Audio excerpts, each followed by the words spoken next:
Maoist పార్టీకి మరో ఎదురు దెబ్బ తగిలింది. మహారాష్ట్రలో ఎంఎంసీ జోన్ ప్రతినిధి అనంత్ అలియాస్ వికాస్తో సహా 15 మంది మావోయిస్టులు లొంగిపోయారు. గోండియా జిల్లా సరిహద్దుల్లో సరెండర్ అయ్యారు. లొంగిపోయిన వారిలో 5 మహిళా మావోయిస్టులు కూడా ఉన్నారు.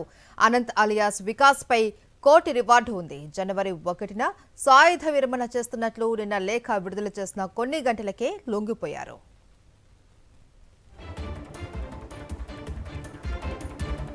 10 और साथियों के साथ मतलब टोटल 11 जो अनंत प्रवक्ता है जिनका नाम विकास नागपुरे जो कि SZCM रैंक का है, उनके साथ करीब 10 और माओवादियों ने आज सरेंडर किया है।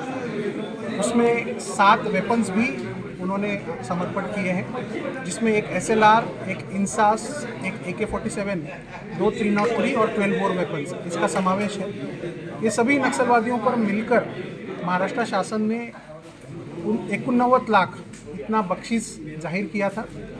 इन सभी नक्सलियों को सरेंडर हो जाने के बाद महाराष्ट्र शासन की और केंद्र शासन की जो पुनर्वास की नीति है, उस नीति के हिसाब से उनका पुनर्वसन किया जाएगा और समाज की मुख्य धारा में उनको जोड़ा जाएगा।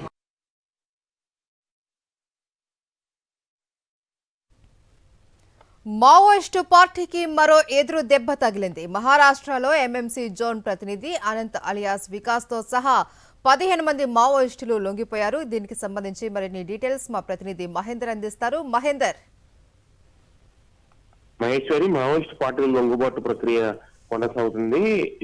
ఛత్తీస్గఢ్ కి సంబంధించి మరో కీలక నేతగా ఉన్న వికాస్ కూడా లొంగిపోవడం జరిగింది. ఆయనతో పాటు మరో 15 మంది మావోయిస్టులకు సంబంధించి లొంగిపోయారు. ఈ రానున్న నెల రోజుల పాటు కూడా మావోయిస్టు పార్టీల్లో చాలా వరకు అంటే ఇప్పటికే 50% వరకు కూడా మావోయిస్టులకు సంబంధించి లొంగిపోవడం జరిగింది. చాలా వరకు ఇంకో 20% వరకు మావోయిస్టు కూడా వీరి ఎన్కౌంటర్ లో సంబంధించి చనిపోయారు. అంటే ఓవరాల్ గా చూస్తే ఈ ఏడాది ఎండింగ్ వరకు పూర్తి స్థాయిలో కూడా లొంగిపోవడానికి మావోయిస్టు పార్టీకి సంబంధించి మొత్తం ఒక నిర్ణయానికి సంబంధించి వచ్చింది. ఇప్పటికే జనవరి 1న లొంగిపోతాం, తమకు సమయం ఇవ్వండి, మొత్తం సాయుధ పోరాటాన్ని విరమించుకుంటామన్న ఒక మెసేజ్ ని కూడా ఇప్పటికే మధ్యప్రదేశ్, మహారాష్ట్ర, ఛత్తీస్గఢ్ సంబంధించిన ముఖ్యమంత్రులు మావోయిస్టు పార్టీ లేఖ సంబంధించి రాయడం జరిగింది. ఈ లేఖ నేపథ్యంలో ఇంకా వేగంగా ఈ మావోయిస్టులు లొంగిపోయే ప్రక్రియ సంబంధించి కొనసాగుతుంది. దాదాపుగా మాక్సిమం మెయిన్ కీలక నేతలు కూడా ఇప్పటికే లొంగిపోయారు.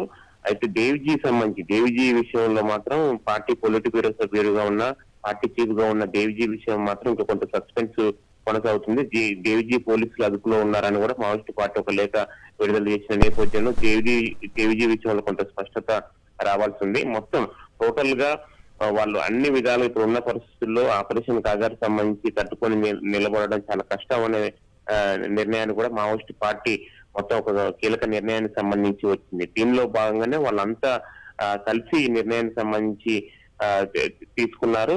వాళ్ళకి సంబంధించి అంటే ఇప్పుడు కేంద్ర ప్రభుత్వం మార్చి ఎండింగ్ వరకు ఆపరేషన్ కాగారు సంబంధించి ఒక టైం పెట్టుకుంది. అయితే ప్రస్తుతం మావోయిస్టు పార్టీ విడుదల చేసిన ప్రకటన బట్టి చూస్తే డిసెంబర్ ఎండింగ్ వరకు మొత్తం టోటల్ గా ఈ ప్రక్రియ పూర్తయ్యే అవకాశం ఉంది. జనవరి 1న వాళ్ళు అనుకున్నట్టు మావోయిస్టు పార్టీ సంబంధించి ఇచ్చిన ప్రకటన ప్రకారం పోలీసులు సహకరిస్తే ఉన్న ఏ క్యాడర్ లో ఇప్పుడు ఛత్తీస్గఢ్ గానీ, మహారాష్ట్ర గానీ, మధ్యప్రదేశ్ ఈ ప్రాంతాల్లో ఉన్న క్యాడర్ కూడా పూర్తిగా అందరూ ఒక నిర్ణయం ఎక్కడికక్కడ ఆ ప్రాంతాల్లో ఉన్న మావోయిస్టులు కూడా లొంగిపోయే అవకాశం ఉంది. అయితే దీని విషయంలో మాత్రం ఇంకా పోలీసుల నుంచి కొంత స్పష్టత రావాల్సింది. ఇప్పటికే పోలీసులు కూడా అల్టిమేటం జారీ చేశారు. మావోయిస్టు పార్టీకి సంబంధించి ఎవరైనా నేతలు లొంగిపోవాలనుకుంటే ఈ ఏడాది చివరికల్లా మొత్తం పూర్తి స్థాయిలో లొంగిపోవాలని కూడా చాలా సీరియస్ గా వాళ్ళు ఆదేశాలు జారీ చేసిన నేపథ్యంలో ఆ దిశగానే మావోయిస్టు పార్టీకి సంబంధించి ముందుకు వెళ్తుంది. ఇప్పుడున్న పరిస్థితుల్లో ఏ మాత్రం పార్టీని ముందు నడిపించే పరిస్థితులు లేవన్నది కూడా వాళ్ళు ఒక కన్క్లూజన్ కి వచ్చిన తర్వాతనే ఈ నిర్ణయం అయింది. ఇప్పుడు